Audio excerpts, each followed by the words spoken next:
Hello, everybody. Welcome back to Cinema Savvy. It is myself, George, joined once more by Sam, and we have another Christmas classic video for you today, tonight, the morning, wherever you are watching. We are going to be talking Love Actually, the 2003 rom-com directed by Richard Curtis, and I think maybe the first time being spoken about on this channel in its illustrious 9-year history. Another episode of the Christmas classic series. But before I start talking about the series, everything else we're working on, Sam, how are you doing today? I'm very well, thank you. We've been discussing a lot of Love Actually stuff right before this. It feels quite weird to be talking about this film, especially without Tate, who, got to mention, who would have been on the episode, but, conflicts, schedule He's conflicts. traveling. God, it sounds terrible. It's not Pinky. It's not the Simpsons meme of. He went back to his planet. Tate is traveling to Austria. I forgot the Simpsons joke, but it's the very funny one. Poochie died on his way to his home planet. Yeah. I mean, I was just thinking of when Jerry Halliwell doesn't appear on the national lottery with the other Spice Girls, and then Carol Smiley's like, "Are we not missing someone?" And then Mel C's like, "We are. She's not very well tonight." And then she looks at the camera and goes, "Get well soon, Jerry." And Jerry's just said that she's leaving, which isn't what this is, by the way, but that's what I think when someone doesn't appear. The best one I saw, recent history, Gina Carano in The Mandalorian. Oh yeah. Because it was the what happened to Rangers of the New Republic. And it was like, Cara too died on the way back to home planet Alderaan. Different conversation. But yeah, we're talking about actually. This is the Christmas series. It's not a review. It's not a spoiler review. It's a nice chill discussion. We had Neil on last week for Batman Returns, which was a lot of fun. And I'm going to jump in and say the most obvious thing. It's almost Christmas. We are 8 days away at the time of recording. We're 7 and a bit days away at the time this video dropping. We're going to drop this in the evening. Life's busy, so we haven't got this out on time as normal. I've been away. Sam's been away. We've had plans. We've made it work. Tate's traveling, as we know. So we are going to stick to schedule for the others. There's only 2 more. We'll tell you what the next one is at the end of this video, but Love Actually is one that Tate requested like day -1 last year. When we first announced we were doing a show, and when we were doing this year's once it sort of cropped up, we said, yeah, let's try Love Actually. And I guess where we kind of segue in, before we talk about our history with the film, I do want to hear from people at home. So please do comment your thoughts on Love Actually. Comment your memories with it. Comment what's aged well and what hasn't. We'll talk about that. In terms of maybe as you get older, your thoughts on storylines change in a good way, in a bad way. Some maybe you start when you're younger, it feels a bit more real now. It's a very interesting concept for a film. And I also want to know what your favorite storyline is, which is the more important question for the night. So get commenting below your thoughts on it. If you like this video, like other things we're working on, you can get us on social medias, Facebook, Twitter, Instagram, Letterboxd, Blue Sky, all under the banner, linktree.com/cinemasavvy. But as I said, I am here talking Love Actually with Sam. And Sam, putting you on the spot, what are your memories of this film? Before today, sorry, that's the more important word.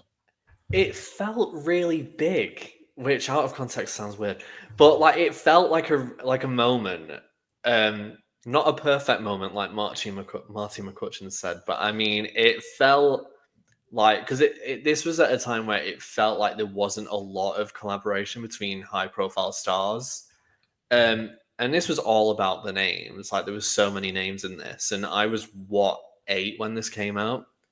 And a lot of these people I knew or had at least seen. So yeah, it was a really massive thing. It felt in the country. That was from an 8-year-old's perspective. And it was one that, even though, yeah, you kind of look back and I was rewatching. I was like, oh well, there's a bit of swearing. There's obviously nudity and all of this stuff, and adult themes. A lot of it just went right over my head, and it was more about, oh, we're going from these characters to these characters, and it was more about that. And I enjoyed it. I used to repeat this. This is like this is the only film that we've watched so far in this particular series where I have the DVD. It was one of the, I feel like everyone had the DVD, and yeah, it was one that a lot of people in the family watched. I watched this with, at my auntie and uncle's house with like cousins and stuff. It felt like a big event. But it's one that once I kind of got out of watching it, I didn't really, pick it up again. So even though it's been like on TV, of course, several times, a lot of times actually over the years, I've never really been like drawn to watching it. I think because once you know it's done. So it's been like many of these films that I've not seen for such a long time. Really good to go back as me, a 29-year-old age, and kind of get a new perspective or kind of question some things that I enjoyed originally. And also realize, wow, this is so 2003, based on the kind of cast list and also the minor credits of other people. There's a lot of people from this area that maybe you wouldn't see if this was released this year. But yeah, I would say it was a really fun rewatch. Excellent. I like this divide because I've never seen Love Actually until 4 days, 3 days ago, 4 days ago. I've lost track. It's near Christmas. This is a film I've heard so much about. A good chunk of hearing about it has been from Tate, who has spoke many times on this channel about my history with it. I am in this really interesting spot where I knew so many big names were in this. I knew that Hugh Grant's in this. I knew Colin Firth was in this. I knew that Alan Rickman was in this. I'd seen memes. I'd seen posts. It's like I finally get a bit of context with when you see the one person you hate at Christmas, and it's the character of Mia. I now understand certain memes that have come through it. Obviously, not just because of Harry Potter hype. I've always seen comments about, it's Snape and Trelawney. And obviously in this, they reference Harry Potter. Even to our own channel a few weeks back, when we were doing the Harry Potter casting series, we did a joke role of the Muggle Prime Minister as a cameo. I genuinely said Hugh Grant, because I was like, I think he'd make a great comedy bumbling person for a scene. And then Paul and Tate telling me how he's already played the PM in Love Actually and how he hadn't seen it. And then Tate's pick was Rowan Atkinson because the Love Actually conversation took place in a Harry Potter video. So I finally ticked it off. It was a really interesting watch. I've got many thoughts. You don't get many films like this where it's the whole here's loads of storylines, we're going to merge them together. To do it in 2 hours 15 minutes and have so many storylines, it surprised me. There's actually more than I thought there was. Contextually, within 2003 British comedy, you've got some real heavyweights in this that I think people don't realize at the time maybe how big they were now, or at the time how great it was to get them on a big film that ended up being a classic. So there's loads to talk about. And I'll say it, it's a very cheesy film, but I enjoyed it. I had a lot of fun with it. There's certain things I didn't like. There's certain things I loved. I guess that's the point of these films, right? You've got a film with 10 storylines. Surely no one's going to love all 10 equally. Surely you're going to have some you like more than others or whatnot. Yeah, it's interesting going back, and my perspective on certain storylines changes, and there's definitely one that to me has improved exponentially, actually, where it was one that I didn't really like, I didn't understand. And I think this is the thing, if you're watching it as a child, maybe when you shouldn't have, but when you're watching it through that, you were missing a lot of information, and there's assumptions that you make without really understanding the information that is being shared with you, and you take things the wrong way. Whereas I watch it and go, oh yeah, of course, or oh that makes sense, or oh good for them, or whatnot. So yeah, but I presume everyone's got a different favorite. I don't think anyone's completely like, oh yeah, this is the best storyline of the film, and that's that. I don't think it's unanimous thing.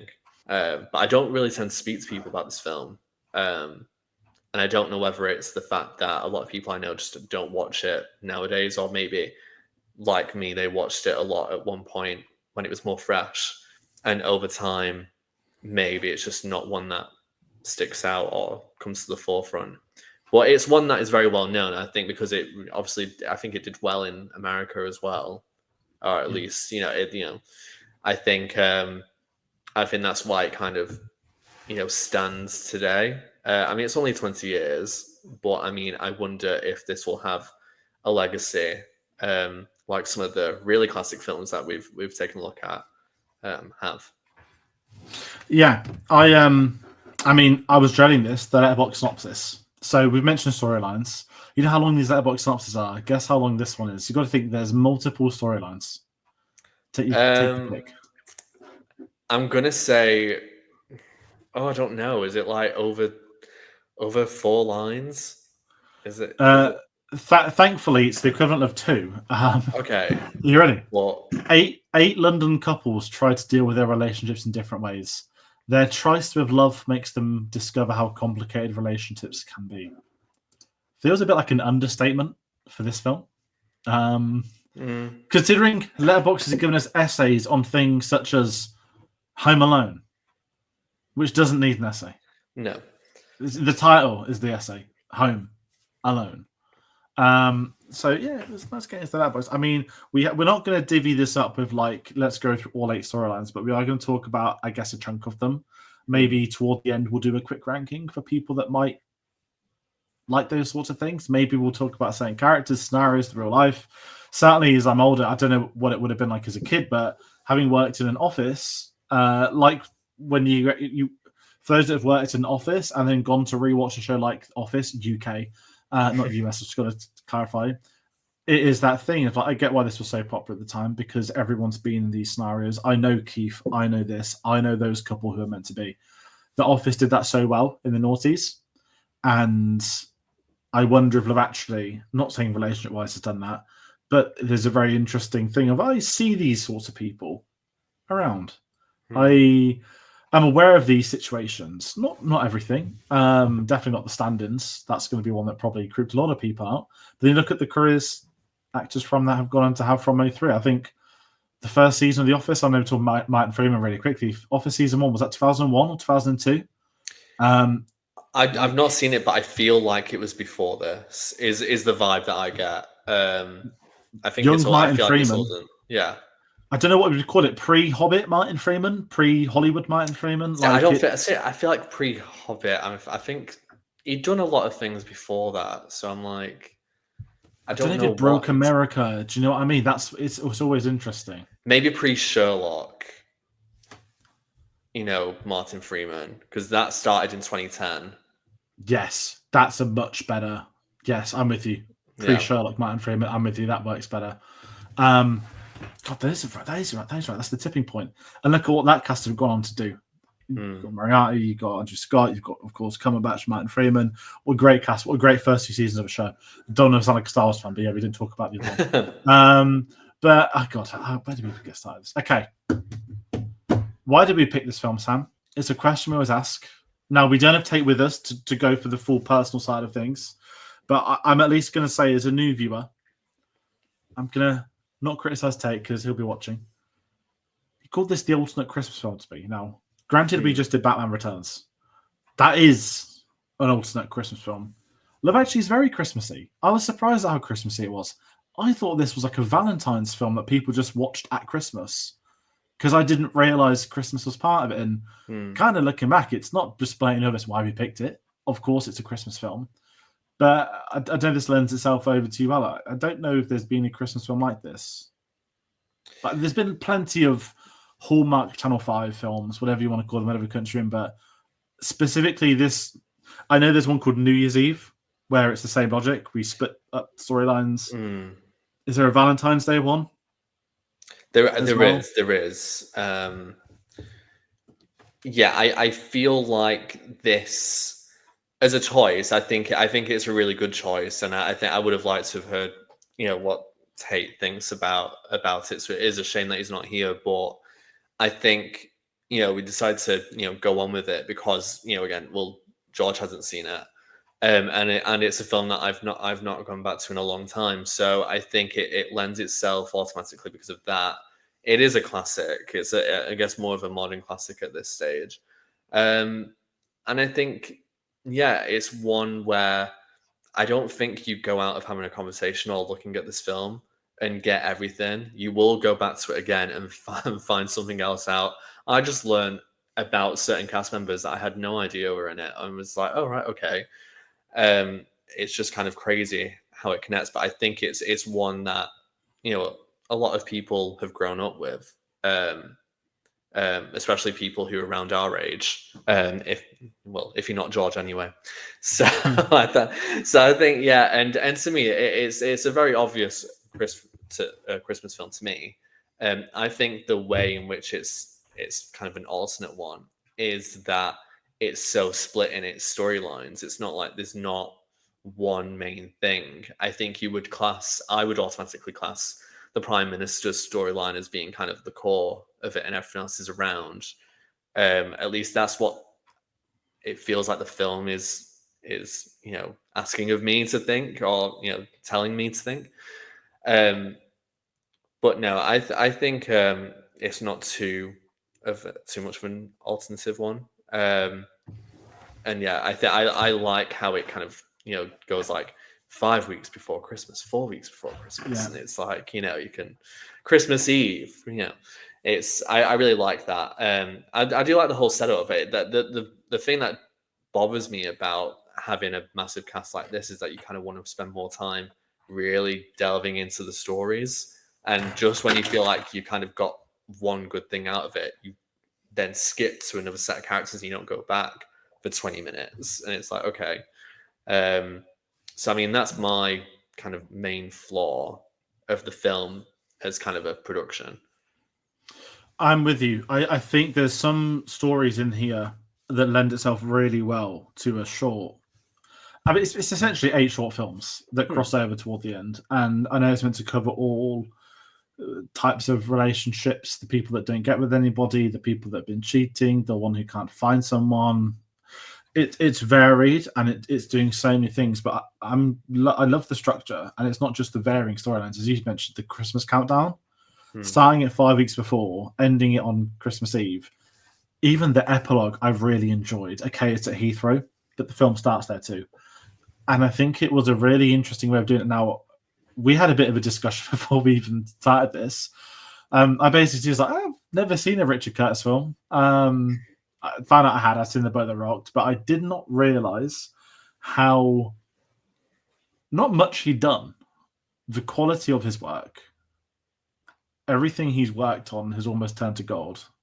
And I was gobsmacked at his TV work. That's my issue, that I wasn't clued up. That's on me. That's fine. But I was saying to Sam that everyone always talks about Love Actually. They talk about Notting Hill. When they look at it as a Richard Curtis film, they sort of go to these 2 big ones. And then it's like, I was just like, he co-created Mr. Bean. You mentioned he co-created the Vicar of Dibley as well. I'm like, his track record is up there with Armando Iannucci for like British comedy. But because I guess he's had the romance films that have worked well, that seems to be like at the forefront, which is great to have at the forefront. But actually, his ability as a writer, for this to be his first director film, and he's weaving sort of 7 or 8 different storylines together, I actually think is really, really interesting. And I think he did a phenomenal job with the writing on this. Granted, some of them haven't aged as well. I don't like some as much as some of the others. But even on the ones, let's take the Hugh Grant one, right? On paper, that's the main event. It's probably the lengthiest one we have. Cross-compare it to, I always forget the actor's name we spoke about before, from My Family. Chris Marshall. Chris Marshall, who basically has 3 scenes, pretty much. His story feels complete. Hugh Grant's feels complete. And they haven't tried to shorten one. They haven't tried to balance sets of 8 short films, all of them bang on 15 minutes in length. It's the necessary time is spent, and they all still, not one pops up as like, oh Christ, not these again. Maybe a little bit of Andrew Lincoln, but I'll get to that. But which is maybe, I guess, going into it, that's the scene that everyone knows, which is why it was weird that it was the thing that I gravitate least towards. But that's a different conversation for later. But with the structure, just going back to that, because I'm glad you brought the countdown. What do you think with that? Like, have you seen many films like this? Because I haven't, but I bet not as many have done it as well. Yeah, I mean, I know I can't think of many off the top of my head, but I know there's obviously those that will kind of go through a few scenes and skip forward a bit of time, and go through a few scenes and skip forward a bit, and etc.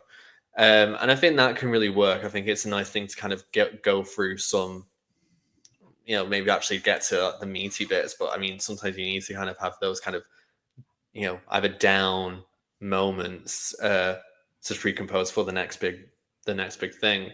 But in terms of a storyline thing like this, it's very much kind of, as you said, kind of a bunch of short films together. It feels quite a soap opera light in a way. Like it's, in a soap opera, it's very rare that you'll get a two-hander or you'll stick to one set of characters. There will be a B storyline and a C storyline.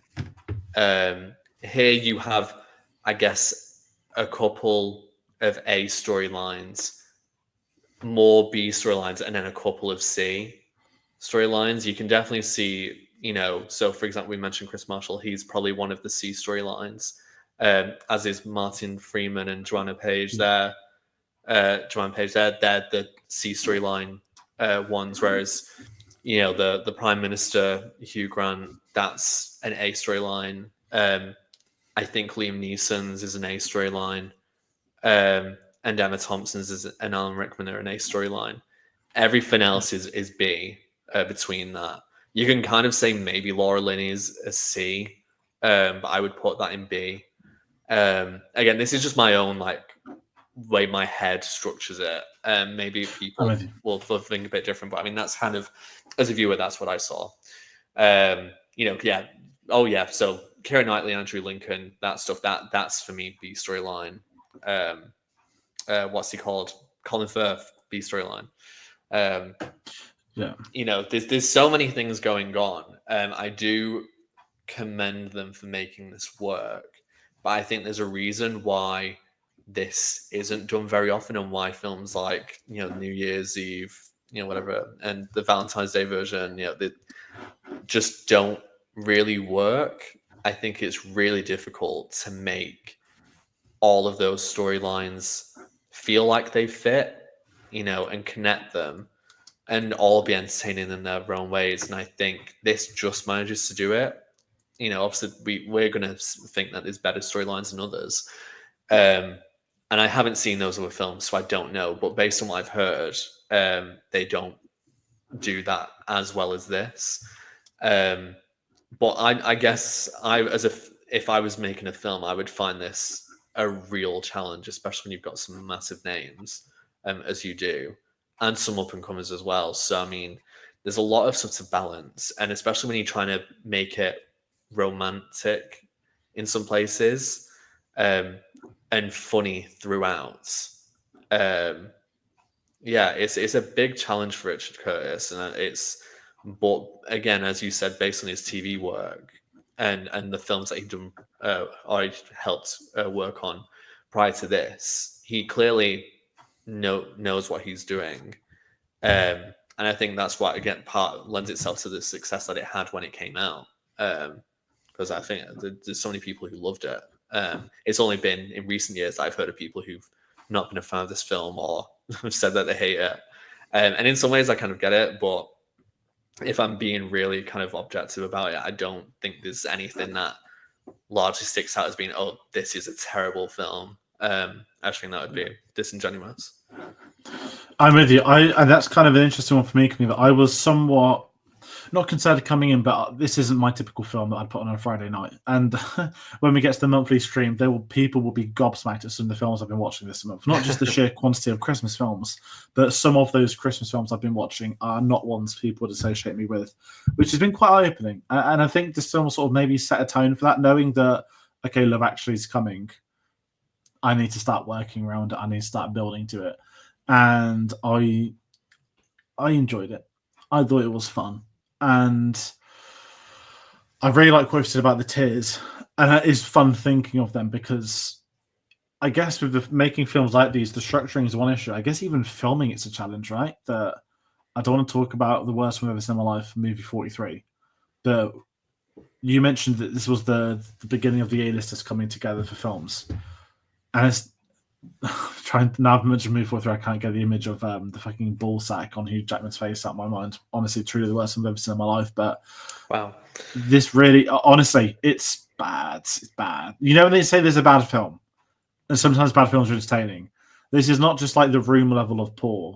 This is equally as painful to watch. Like every actor was embarrassed to be associated with that, and I guess they're thinking of Love Actually. Like, hey, we thought we were going to get a comedy version of Love Actually. Well, it wasn't. And even balancing the schedules, getting the actors in, the Christmas Eve sequences, you'd have had most of them on set for those. Maybe if it is even for a day or two. I'm really intrigued about how they went about making it. And ironically, we could joke about stand-ins, but knowing there's a subplot where it's about two basically stand-ins doing sex scenes, I thought that was really funny. Now, I've never been a stand-in, but it used to be my job to cast them. So it was very funny and from like an industry point to see that sort of thing. Not that we'd cast them for that, but it was more of a, we know why these people do these roles, why they exist. And this scenario is more common than you think, that certain actors won't do or will do things. So I enjoyed that it's even got a bit tongue-in-cheek references to its own, to the film industry, at the same time as being so broadly appealing to everybody else. And it's still really tricky about talking other things, because obviously we talk about the meaning of Christmas within this film. Obviously, it's got love in the title. It's about love, love's inbred. It's about all these people coming together, relationships, what tests marriages, what doesn't. How do we talk about Christmas within this film, if I'm honest? Because the whole film is centered around the lead up to Christmas. The one that felt the most British, and we haven't spoke about him yet. I know what you're going to say. I know. The Bill Nighy subplot. The Christmas number one, I don't know if it's a thing in America. I've seen it on the news this week because over here in the UK, streaming now goes towards the rankings. And there was apparently, I mean, when we were growing up, X Factor won it every year, bar like one or two. And then apparently for the last 5 years, I don't really follow music now. It's been this person, this charity account's basically engineered a win. And 2 years in a row, it hasn't entered. And they think that George Michael's going to win it again for Last Christmas. Obviously, streaming plays a very heavy part of the charts. I don't mind that, you know.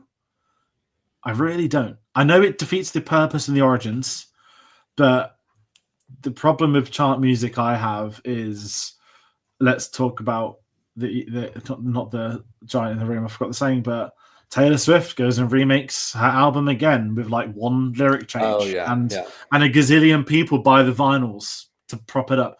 I'm not saying it's been engineered to continuously be at the top of charts. I get there's repetitive value, but I've got God of War in front of me. I've not played this yet, the second one, but a Game of the Year nominee for this year was a DLC add-on for a game from last year. It wasn't God of War. It was just that made me think of it. And I find it weird how people engineer these things to qualify. But being the British number one was such a big thing back in the day. And I loved that the 5 week span, it goes from a recording of this abysmal song to this abysmal song being the number one Christmas. And that seeing it crop up on TV in different parts, I thought was really funny. And it felt quite sort of not nostalgic, but it did feel like how big the Christmas number one thing used to be. Is that weird of me to say, or is that a very British thing? No, I mean, we obviously don't know a different point of reference, so we're only going to go with that. But I mean, it makes sense. We at the time, obviously, for people who don't know, like it's the UK number one, and the charts in general at one point was just purely based on single sales. I believe like it wasn't, if a song's on an album, you can buy the album, but that will go towards the album sales. But every song that is actually being put out there as a single would be released as its own single. So obviously people are saying, buy the new single that's out now. And you'd be buying that CD, and that would go towards the numbers for the charts. So I love the storyline because it's so real. It's like, oh yeah, when you releasing a single and you want it to chart highly, obviously you want your single to chart highly. You're gonna go and do the circuit. You're gonna go on the radio. You're gonna go on the TV programs. All of this stuff, and having like an aging rocker star who's definitely a flight risk on any form of live medium. it's just a really interesting and somewhat relatable thing. I feel like it'd be if I'm trying to think of an actual rock star. It'd be like if Ozzy Osbourne at that time just randomly came out with a Christmas single. I know he did a song with Kelly Osbourne. I think he did changes together in that, but that was not like this. But I actually found out that the UK number one for 2003 was Mad World by Gary Jules. That lovely, happy, not depressing song. So I was listening to Christmas is All Around, and I was like, do you know what? I probably would have preferred if that was number one that year. I think it's a really funny, play on just the Christmas charts anyway, and also Love is All Around. But yeah, I know I mentioned earlier about kind of, you can tell the time because it has kind of other people from the time then. I'm pretty sure McFly in this or something. I think. Oh, there is. Yes, they are. They're in the Bill Nighy bit. Of course, they are. Yeah. And then also Anton Deck, and it's just is it Blue? Is it Blue? Oh no, it's Blue. Sorry, it's not McFly. It's Blue. Yes, I'm so sorry. It was one of those very much the boy bands of the early noughties. Yeah, and it's like obviously fictional. I don't even think Blue had a Christmas single then. I don't know. But yeah, it's just really funny to see that. And to have Anton Deck be like, oh my god, we need to get this guy to stop now. I just think the whole storyline's hilarious, and the fact that he actually gets to number one, you are kind of like, oh, I'm really happy for this guy, but he's absolutely problematic, and I wouldn't want to be hosting any form of show and have him on. So I love Bill Nighy as an actor. Clarify, not his character. He plays one of my favorite characters, one of my favorite villains in all of fiction, in Davy Jones. There is a moment, and I know it's Bill Nighy. He doesn't just do the Bill Nighy laugh. He does, at one scene, the Davy Jones laugh. Obviously, this is 3 years before Pirates of the Caribbean.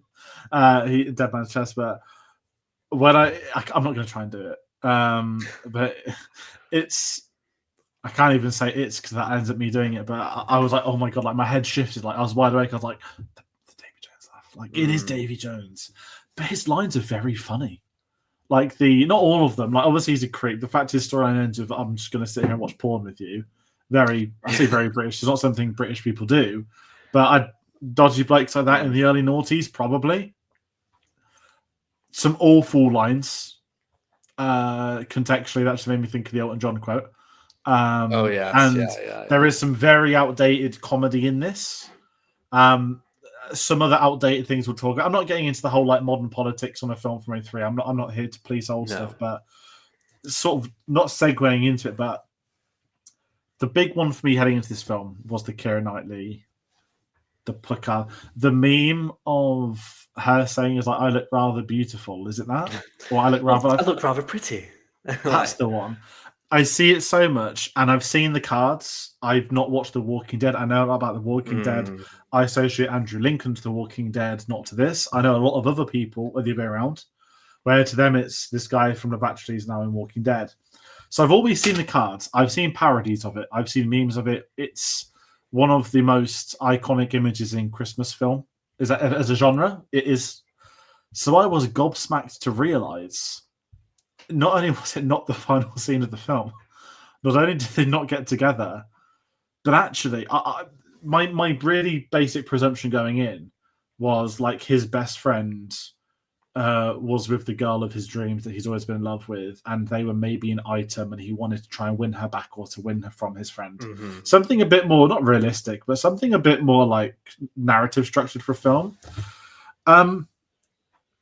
Creepy bloke obsessed with colleague / friend's wife to be, recording her in her entirety at the Christmas party, at the wedding, playing it, which is cringe humor. That is very British to have played that clip, and it did work from not a comedy prosthetic, but a creep angle. To that entire subplot end with the cards. I was gobsmacked because I don't think that was earned. And I'm not being a judge on that. It's not a review, but I was gobsmacked that that's the scene everyone talks about. But it was from that storyline. And she runs out, gives him the kiss, and they start afresh. Poor Chiwetel Ejiofor did nothing wrong. No. I was expecting like the dickhead husband or something like that. Like, let's get her out of this toxic place. I was honestly shell shocked. I really, really hated this entire story. I've seen an interview with Keira Knightley recently talking about it. I know she's got a new show on Netflix with Paddington, and she was sort of not dismissive, but forget how young she was. 17 when this came out, or when she filmed it. It was the same year as Pirates of the Caribbean, as we mentioned.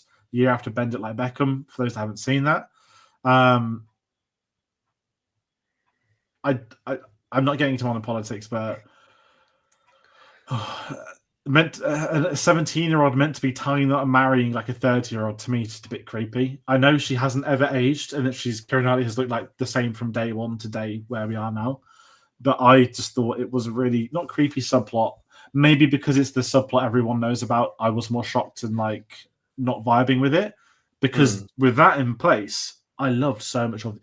In fact, this is probably my least favorite subplot of the lot. I just think he's a terrible person, Andrew Lincoln. I'm sorry. I feel so when I was a kid. I know I'm sorry. I was listening. I'll say No. sorry. I know I'm jumping in. I know I'm being harsh too. So I'm very aware I'm being OTT.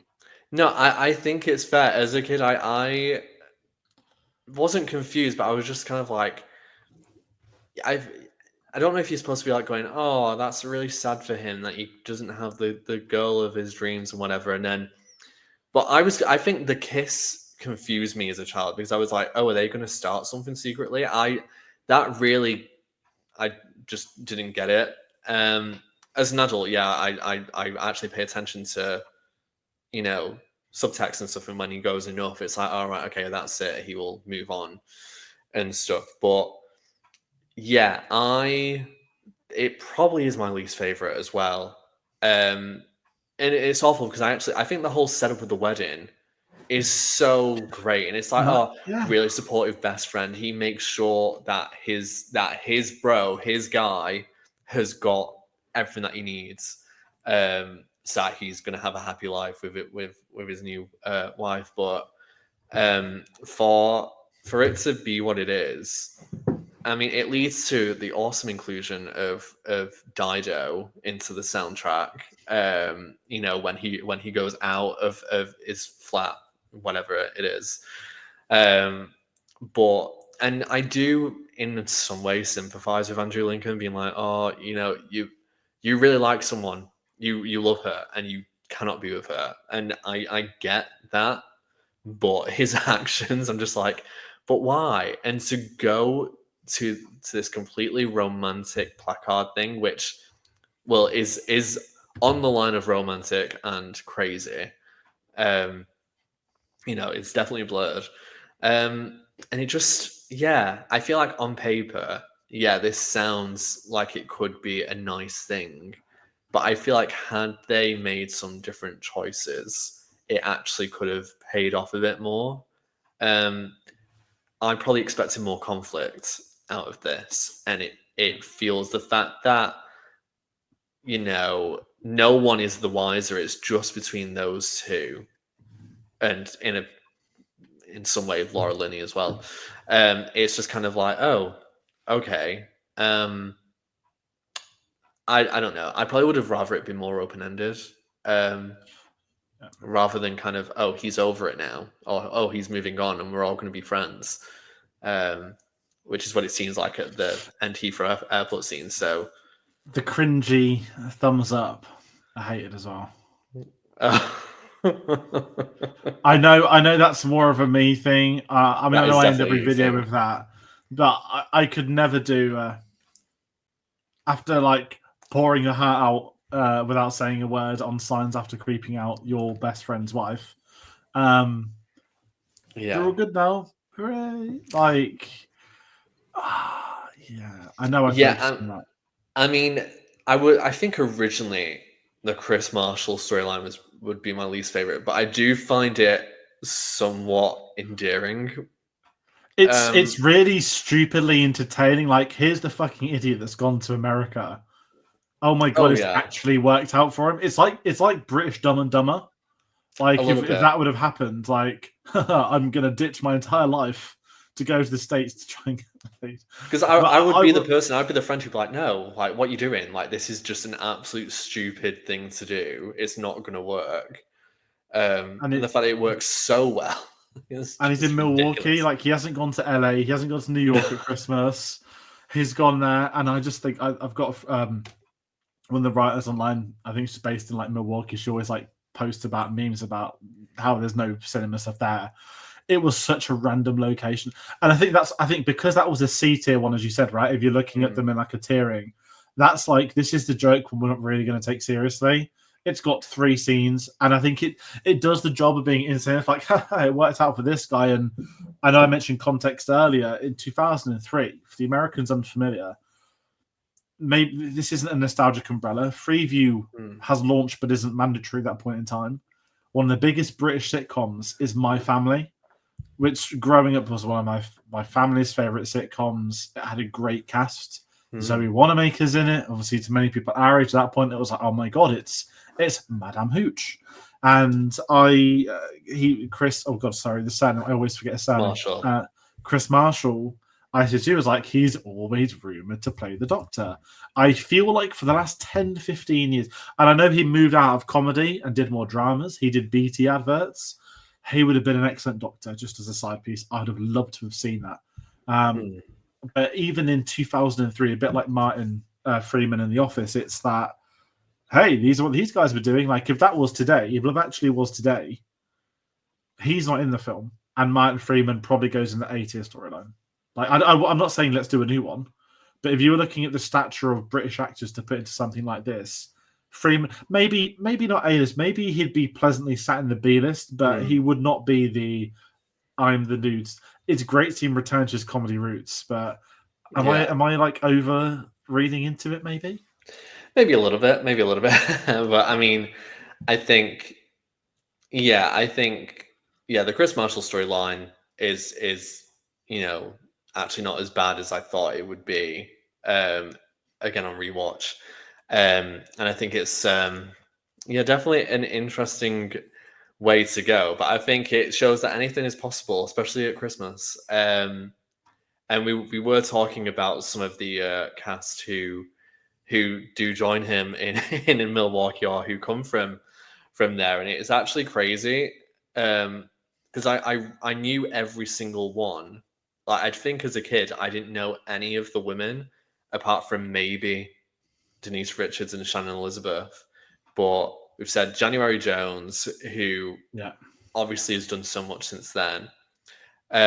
Alicia Cuthbert, who has done a bunch of things, but I'm not as I don't know her as well. And I'm trying to get her last name right, but Ivana Milicevic, I think is how they pronounce sounds last name. Eastern European enough.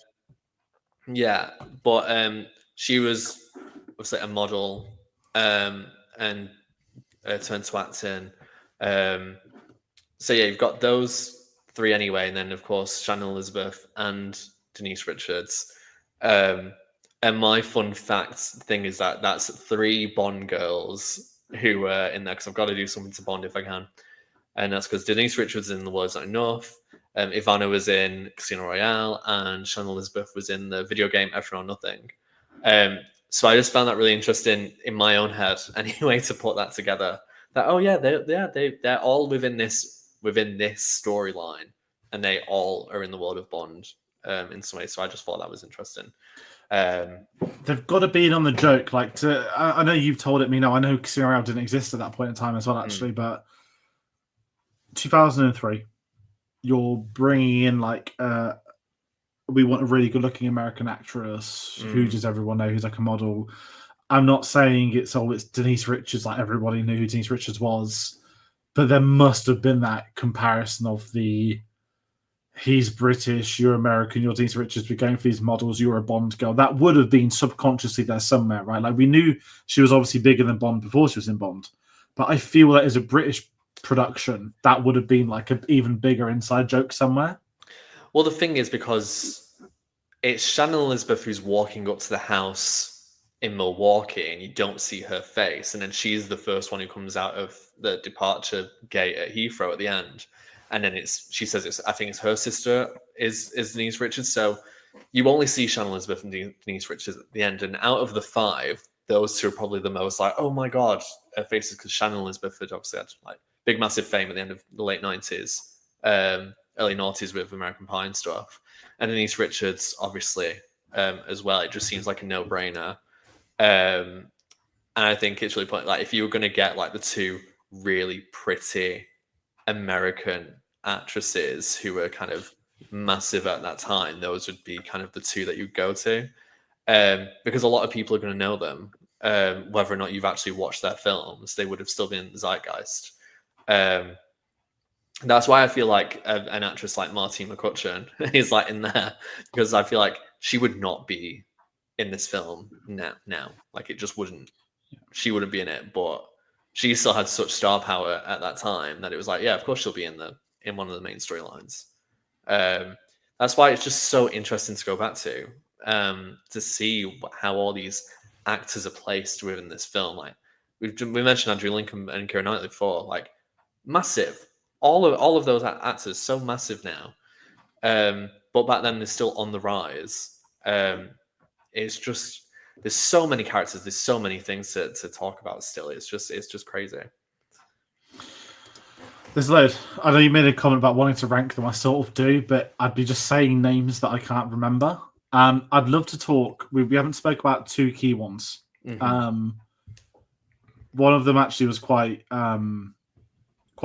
not like depressing, but the Liam Neeson one I loved.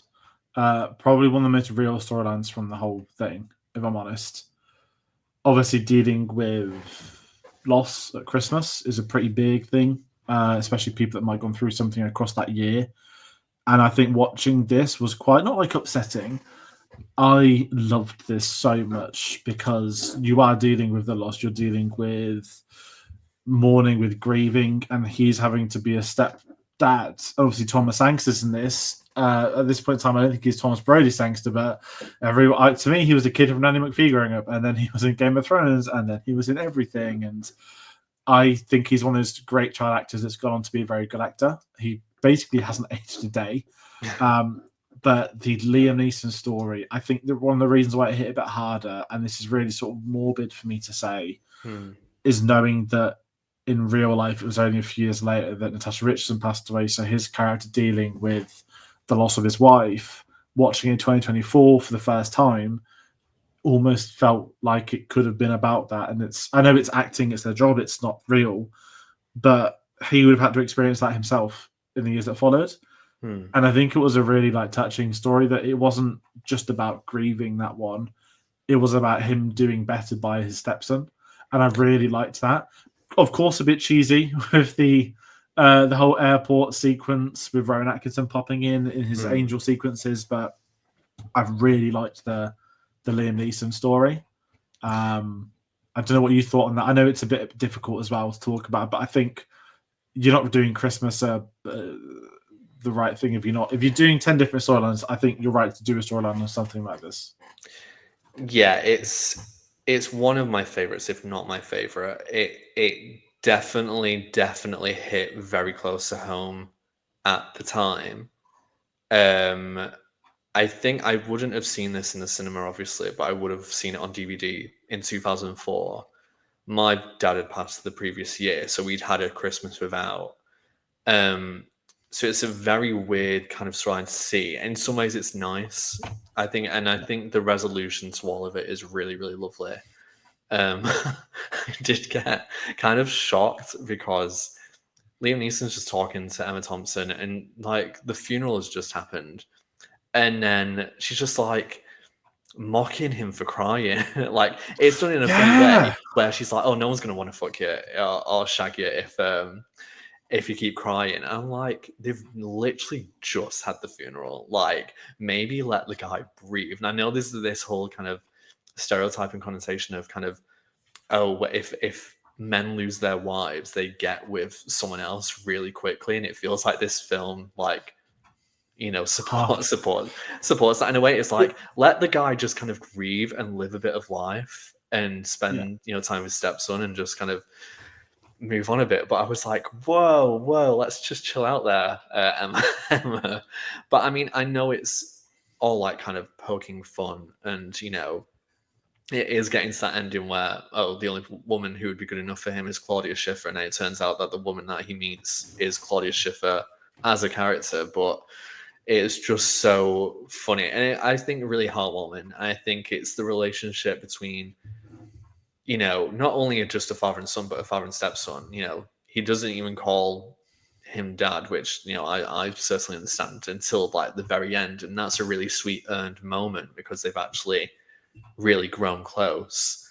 And yeah, I think, I don't know, because it hits more home for me, I have a lot of love for it. But I can understand for some people going into this film, what they expect, maybe this kind of storyline maybe doesn't work as well. I think the airport bit is totally cheesy. I mean, the whole, I'm gonna learn an instrument or kind of really develop my skills at an instrument to kind of be in the play in the hopes that she's gonna, it's really sweet. It's really sweet, really cheesy, really innocent. Running through the airport, I know it's post 9/11, so it's like, I feel like Sam would be shot or something if like he tried to do that, which is awful. But because I mean that's what you would do in an 80s film. You would run through the airport. It's a shame that can't happen. But yeah, I think it's really lovely. I mean, one quote that I actually took out of it, because I never ever pay attention to it, but in retrospect, I'm like, wow, good for you, Liam Neeson. That just kind of made me support his character even more. Is that when he asks Sam about, what's going on, it's like, and when he realizes that it's about Sam has feelings for someone, he's like, and what does he feel about you? And then Sam's like, she, and I'm like, Liam Neeson, that's my Qui-Gon Jinn, that's my guy. Like he's totally inclusive. And that just made me happy that he would even kind of do that as a character, and it shows a little bit of thought gone into the conversation, which 21 years ago, people find that difficult to ask that question now, or to even include other.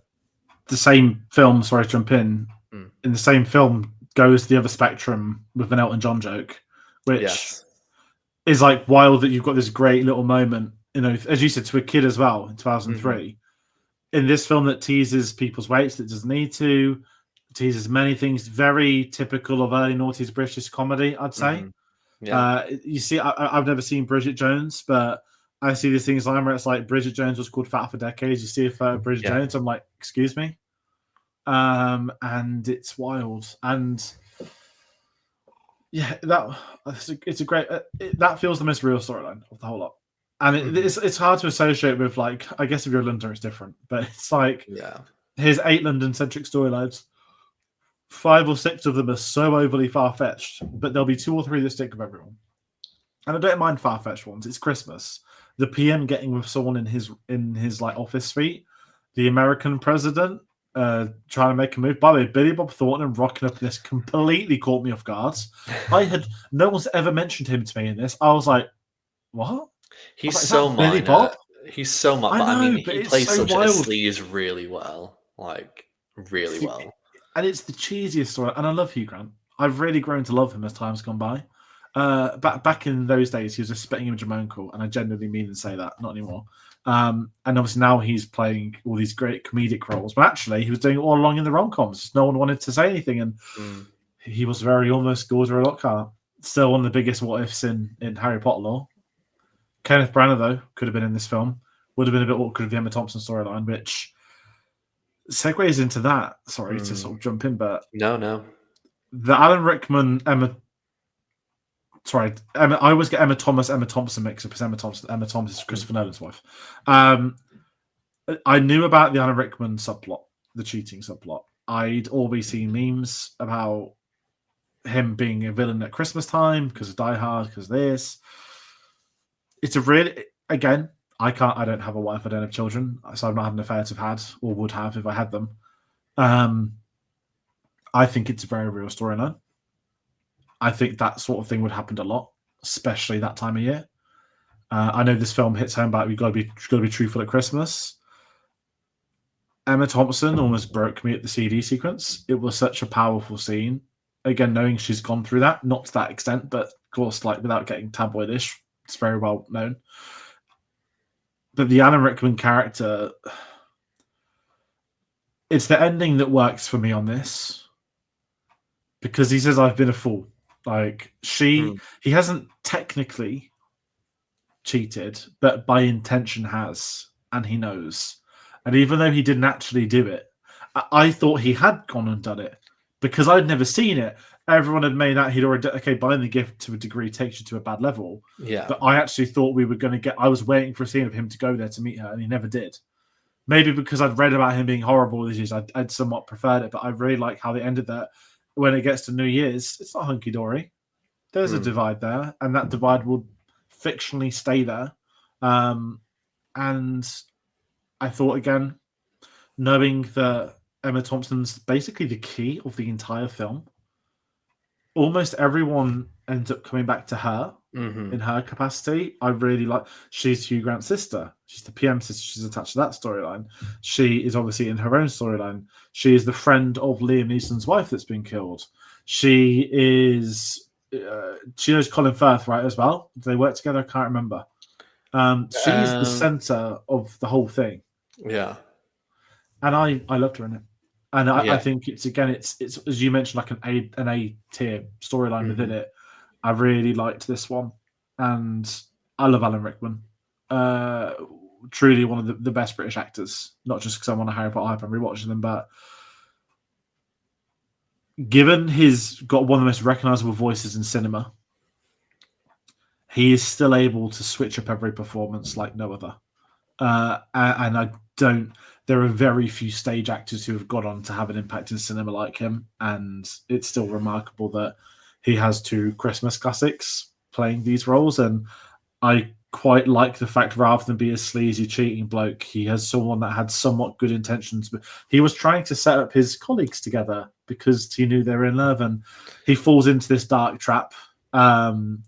It's a tricky story to talk about because I feel like I'm defending his actions. I'm not. It's fictional, but maybe because I was told and thought something else, I've got different thoughts on it. Well, I'd always assumed that he had done something because I think when you see Mia with the necklace and she's just in her underwear, to me, as a child, this is really weird. As a child, I made the link of, oh, she's wearing that in her underwear, which means he gave that to her at her place in her underwear. You know what I mean? Was the link that I just naturally made. I know it's kind of said, oh, that nothing actually did happen.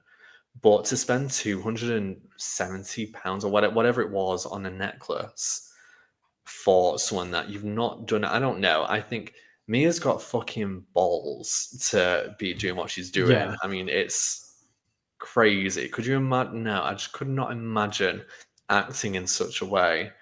I mean, I applaud her confidence, and that's about it. But yeah, the storyline's really, I guess it's not triggering, but I guess it's one of those ones where it's like, oh, I couldn't understand things like that happening. You know, it's probably very similar to a real life thing that could happen. I know some people commented about, oh, Emma Thompson shouldn't have looked through his jacket to see the necklace in the first place. And it's like, well, I mean, I feel like if you're taking someone's coat and you feel something in there, you're going to naturally go to it. I don't think we should be attacking Emma Thompson's character there, but I think the whole thing is just really sad, and because you see at the end that it's not the same. Things are definitely weird and different, and whether or not they get through that or not is down to us as the viewer. But yeah, I think it's, if you're going to do a bunch of different type of love storylines, and this is one that you would do, you have the cheating already with Colin Firth's wife getting it on with his brother, which is crazy. to start off that storyline like that. So yeah, and then as you said, Alan Rickman trying to set up Laura Linney and Rodrigo Santoro is a sweet thing. Again, it's those links as well to those maybe my preferred storylines over this one, just because this one does make me sad. That Laura Linney one makes me sad in a different way, but that's the one as a child that I couldn't really connect with, and I found it really difficult to connect with, and now I really, really love it. And might be like my second favorite of the storylines because of how I feel about it now. And I think part of that is that I just didn't vibe with Laura Linney as a kid. And I think when you have a cast like this who you know, and especially a lot, mostly British, and then you have an American character in London, again, actress who I didn't know, that made it really difficult to vibe. But obviously, I definitely know who Laura Linney is. She's absolutely fantastic, and her performance is amazing.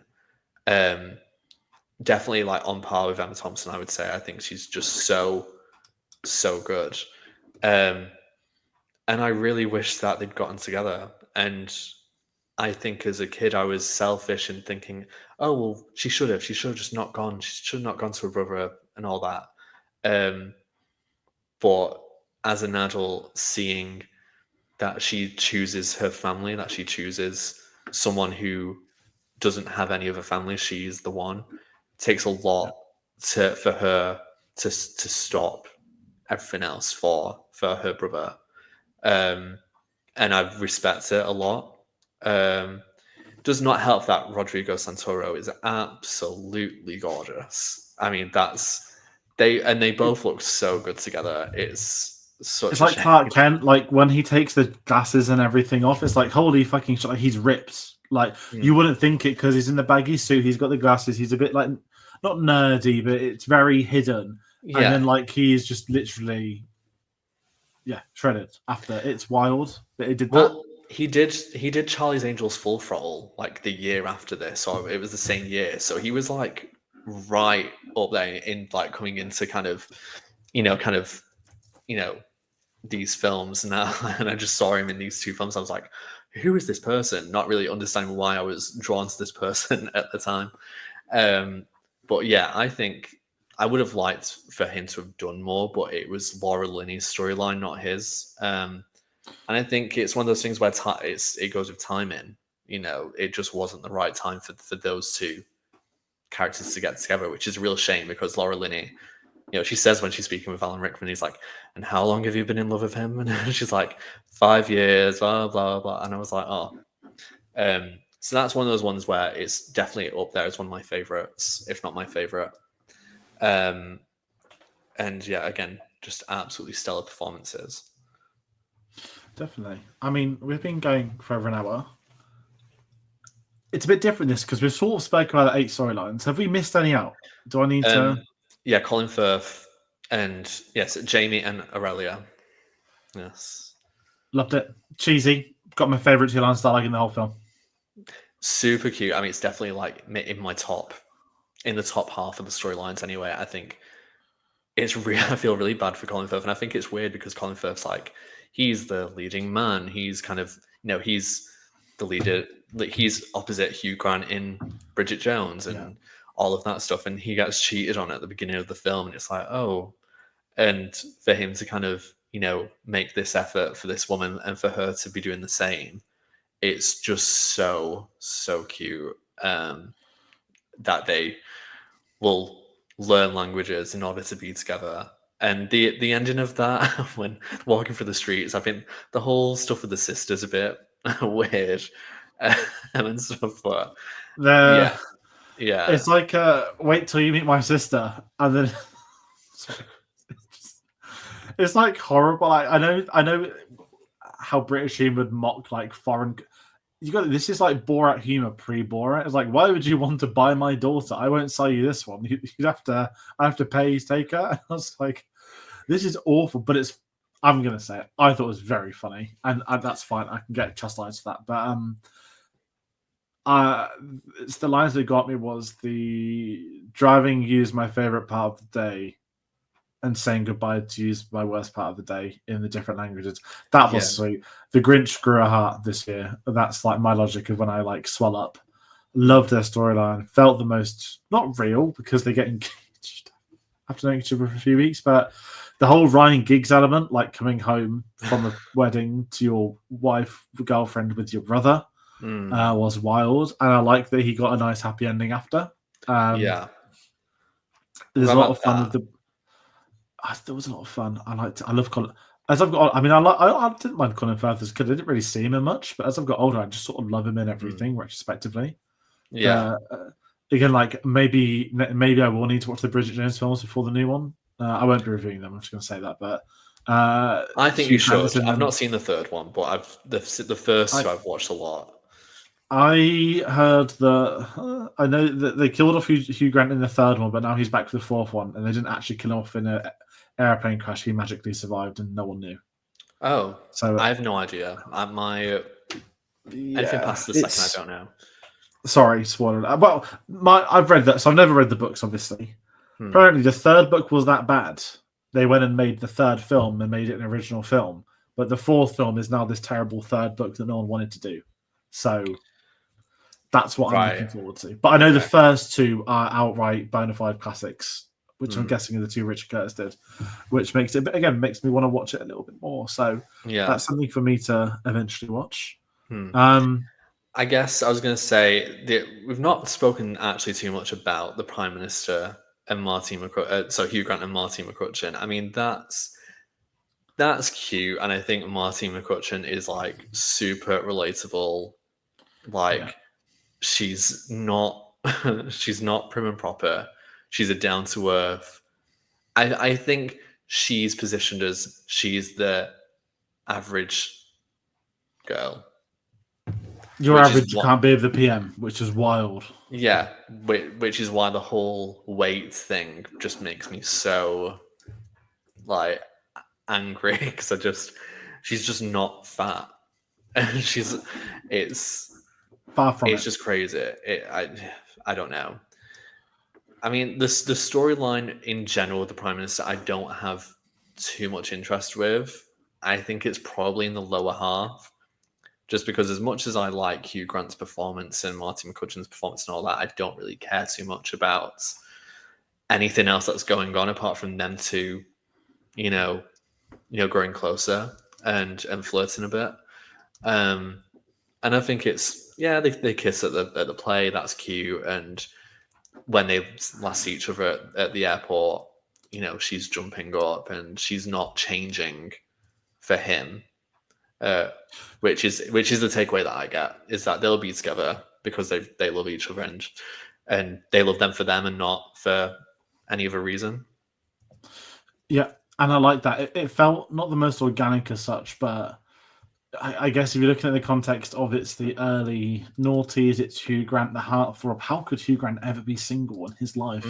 I think that plays a part of that storyline, and we said earlier, it's like the pre. Obviously, politics has always been around, but I feel the magnifying glass on modern politics is very different now to even 20 years ago. Maybe due to social media, maybe due to more access, more visibility, but certainly in British culture, we were sort of saying there was the whole Tony Blair, not fantasism, but it was like, it was cool. Not me saying it. It was cool, like from a media side of things, to have like a Tony Blair type. Like Little Britain had its Tony Blair equivalent. I swear he cameoed in an episode. I could be wrong. Oh, I can't remember. We've got Love Actually with the PM that's very clearly like a Tony Blair type brief, and I'm pretty sure, I know Doctor Who didn't have it with the PM, but they had the whole I forgot her name. Harriet Jones. Harriet Jones, like bringing the PM into all these media things suddenly was like this really big thing in noughties England. That shit doesn't happen anymore. Yeah, and thankfully not. Yeah. But it felt like a very different time. Like society was open to it all. Whereas now, I think if they're like, we're going to put the PM in a room, everyone's going to be like, fuck off. Like, Yeah, please. don't care. Is that weird for me to say? That's particularly way apart from the point. I loved the use of it in this film. I actually, because we've seen politicians who aren't married or who don't have kids be criticised for it. And that's not me saying they're good politicians or bad politicians. I'm staying neutral, but it's a thing. And he's almost criticised in the film, like, yeah, I'm the PM, but I've not got a wife. He would be criticised for that today.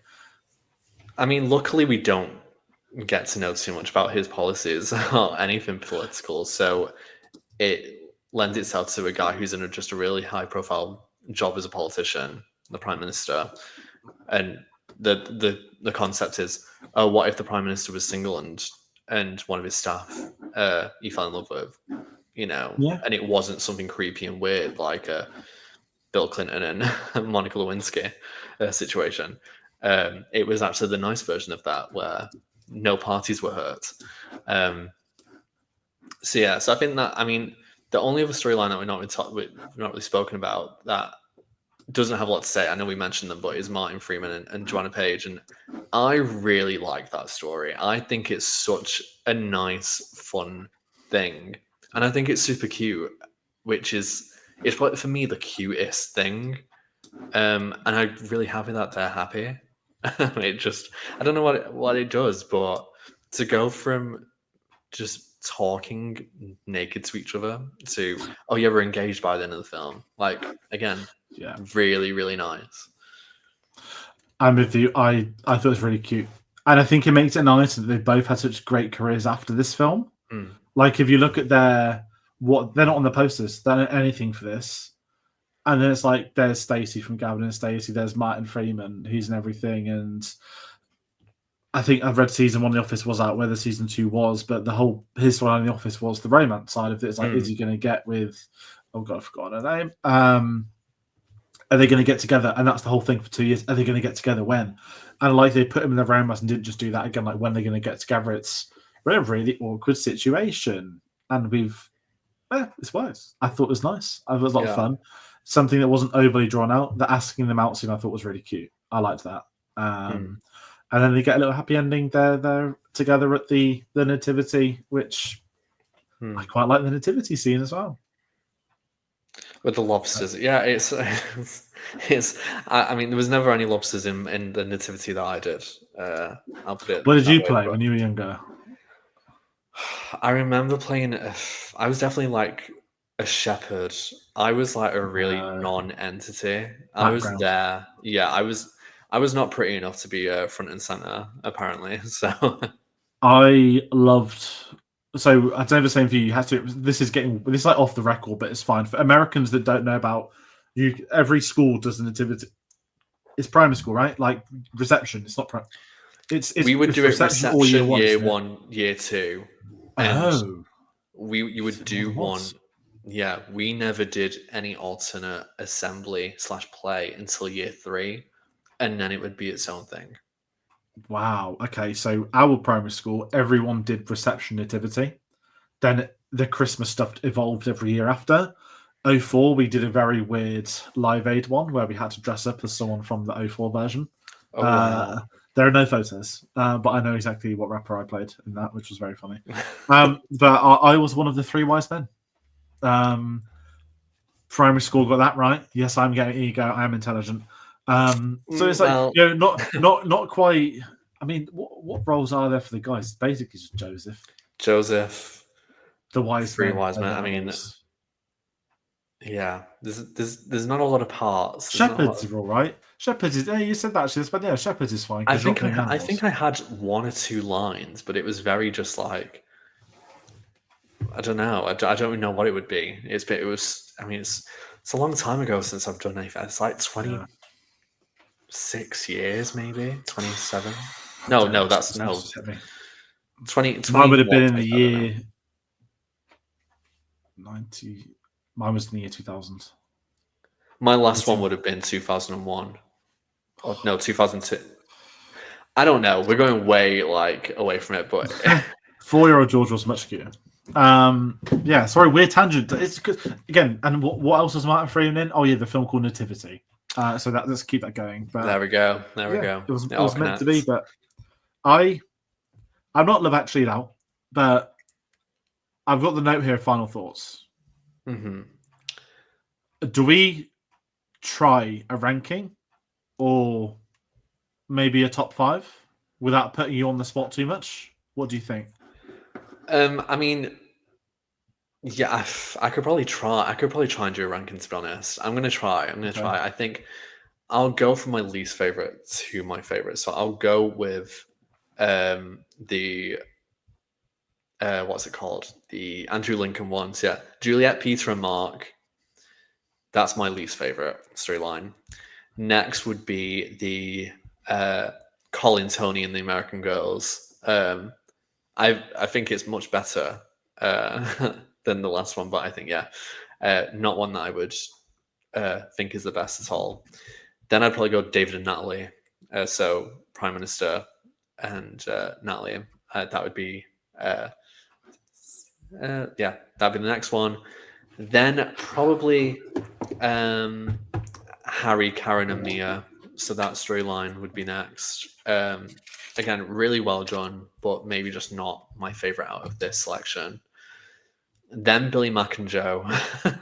Or probably just before that, just 'cause I think it's just really funny. It's crazy. That'd be there. Then Jamie and Aurelia. Again, really, really cute. Love that. Then John and Judy. So Martin Freeman and Joanna Page.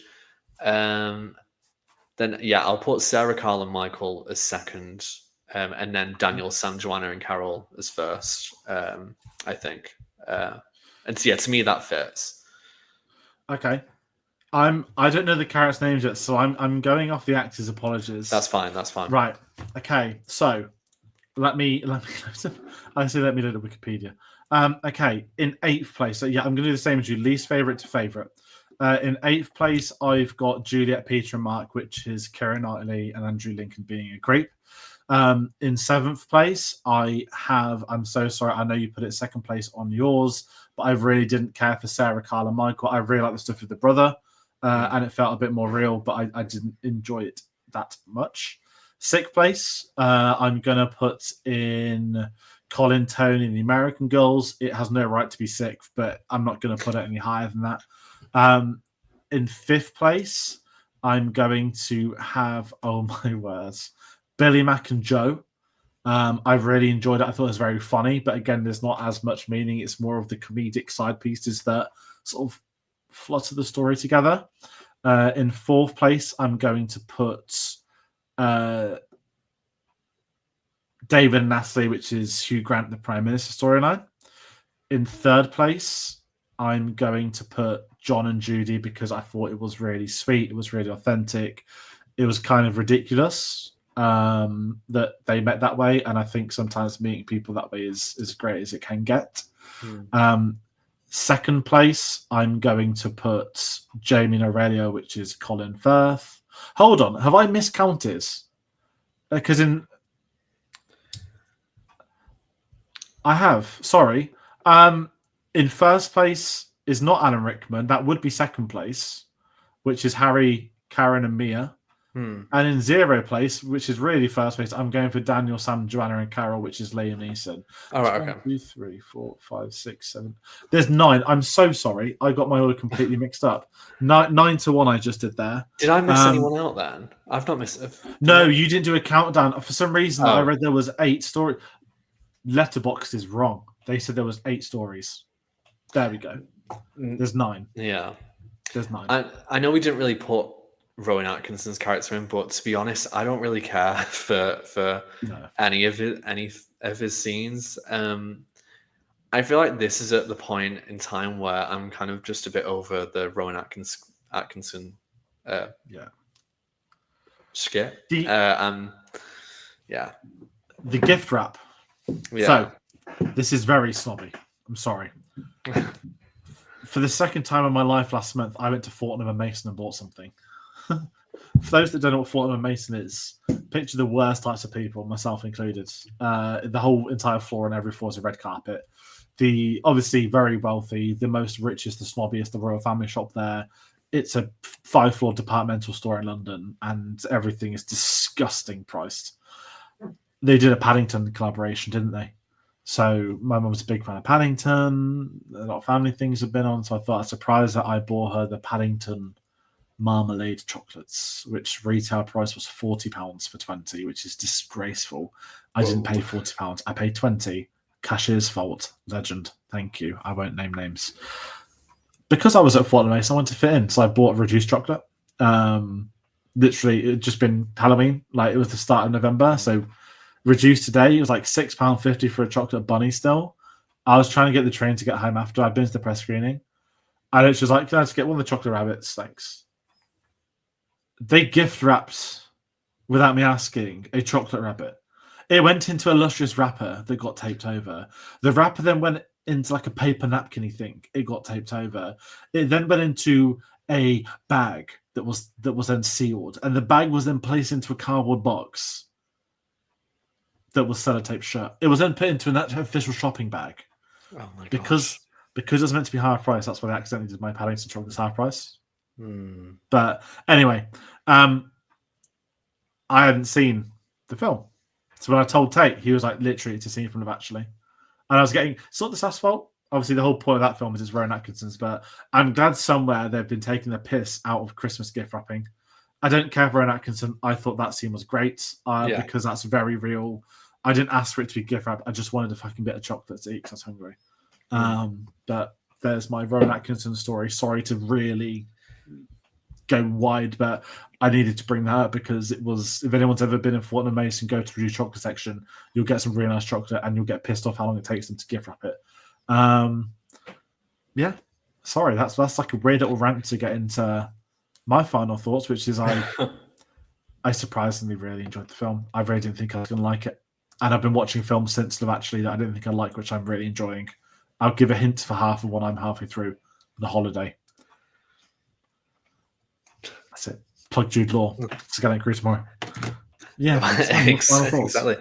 No, I think it's a great film. I think, there's some things maybe not aged as well, of course, but I mean, no film is perfect in that regard, and all films will be out of date in some shape or form. I think it's a really enjoyable ride. Most of the storylines are really solid, and it has a great soundtrack. Featuring Goes Aloud, Joni Mitchell, Texas, The Calling, Maroon 5, I think. Yes. Dido. So listen to that if you want to get into Love Actually mood. And spoiler alert, one of the titles on the soundtrack is the title of a film that we are to do on this series. So, bear that in mind. Okay. Is it next week? Is this the perfect segue? No, it's actually not the perfect segue, but I mean, should we talk about the next episode? Yeah, we can talk about the next episode. I mean, we've done Tate, we've done 2 alternate Christmas films around joking. We've done Love Actually, we've done Batman Returns, which was great. We did Miracle on 31st Street, the original 1947 version, and Home Alone. So next up, we're going to go back to the noughties. We're in the noughties still. I believe this came out on the same week. I could be really wrong. I'm going to double check that. Tate spoke about something recently in a video. No, maybe it was the same week as Elf. Okay, ignore me. This is years apart. Sorry, guys, not doing Elf. Thank God. We're doing The Grinch Who Stole Christmas next. I killed that. 2 Christmas films came out in the space of like 2 weeks. One was Love Actually, the other I think is Elf.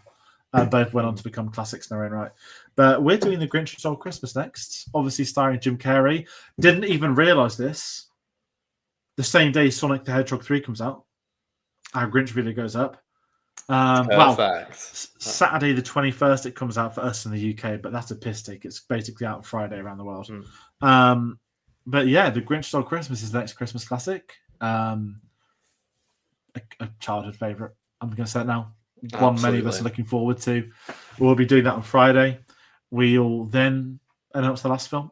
If you watch our Mount Rushmore of Christmas films, you'll find out what the last film already is, but that will drop on Christmas Eve. Then that's this series neatly tucked away for another year, which has been a lot of fun. I know we're a bit late with this. As we said, life's been very busy.